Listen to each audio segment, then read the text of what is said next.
Your life is a reflection of your identity. It's not a feeling, it's not a mindset. Identity comes from what you do and what you say, and what you don't do and what you don't say. Hi there, and welcome. My name is Kanchefu. Here we talk about personal development, and in particular, we talk about life after therapy. If you're new here, make sure you press subscribe. But if not, welcome.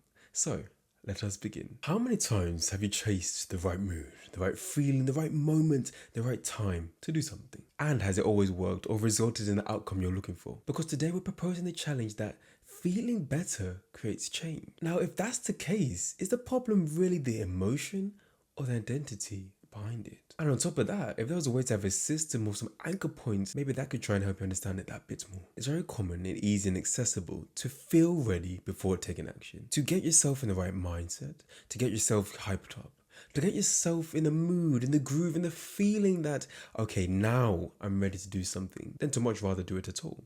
We sometimes call it procrastination. I was once told by one of my clients, it's called marination. Words that we use to excuse, to make ourselves feel better about doing something than rather do the thing we're meant to be doing. But that sort of living, does that then allow your mood to dictate your behavior much rather than your standards? And if that's the case, what's the implications of that? What are the things that you are great at doing and see yourself thriving at because of the mood you're in? And what are the things you struggle at and push yourself and get yourself worked up to be able to take action? And I ask that comparison to illustrate that motivation can become inconsistent and ultimately unreliable. And when that becomes your foundation of where you come from, you give yourself a challenge. It's almost as if progress starts and then it stops, all based on emotion. Emotion has its part, it has its purpose, like everything in this world, but in this instance, when emotion, feeling become that source, much rather than a resource, your identity remains unchanged despite all the effort. And instead, results become repeated cycles of starting and stopping, getting so far and then slowing down, creating all this momentum and then losing it out of nowhere. But what if that was because mood is unstable and identity isn't? Proposing these questions and these thoughts are to probe something within you that is looking for a solution, that's looking also for a way to get better, a way to change.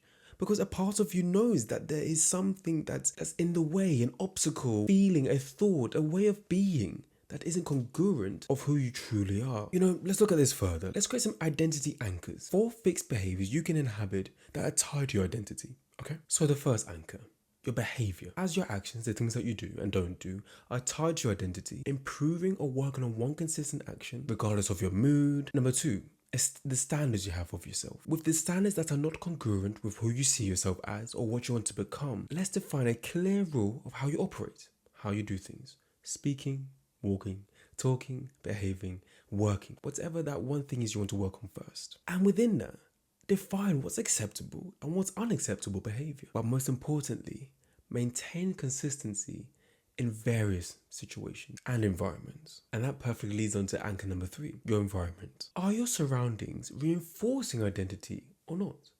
Are the things you see on a day-to-day basis encouraging you or illustrating the latter? Whether that's some quotes, whether that's some books, what friction needs to be removed to enable desired behaviors and ultimately reduce the reliance on willpower? And then lastly but not least, the proof anchor. Doing the work is all well, but when you look back, your mind will relate to a time of recency bias of, oh my days, and nothing has changed, nothing's happened because there's no proof.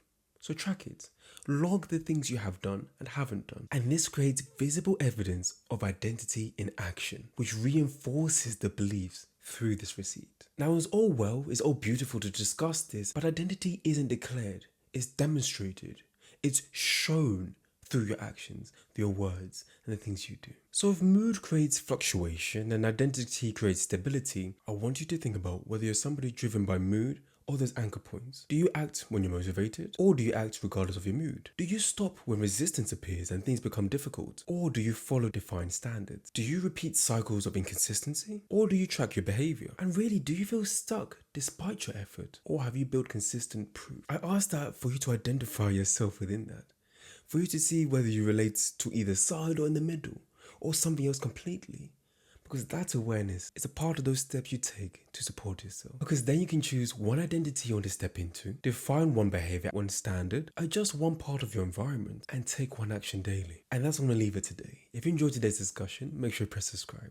And also share this with a friend or family member. If you like one-to-one support of understanding and clarifying, then moving on, acting off of your mood, comment the word rebuild, and I'll share a scorecard to help you determine where you are in life and then identifying what those next steps could be for you. My name is Kanchefu once more. Have a good day, morning, night or evening, wherever you're in the world watching this. And I'll see you next Monday for our next discussion.